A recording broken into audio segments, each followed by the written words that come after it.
show us the shaft. Good. Okay, put it on, bottom it. Okay, next is the back plate. Good job. Lock it in place.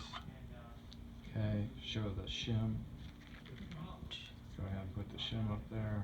Now go ahead and thread on the back plate.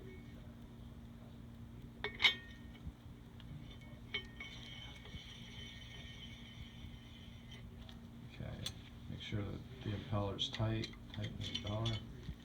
Yep, got that. Now go ahead and lock the shaft. Lock the set screw on the shaft. Yep. That's what you're doing there, is locking the set screw.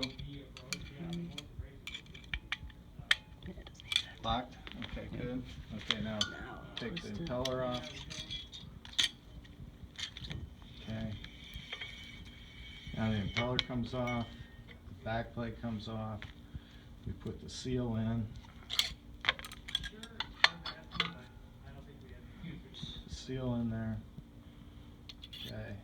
Now the back plate goes over, presses down the seal, and locks in place.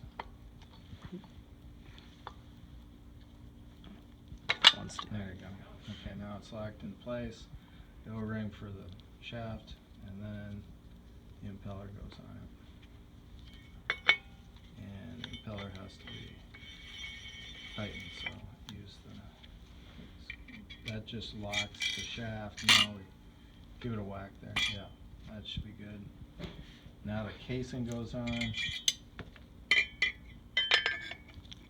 Clamp the casing.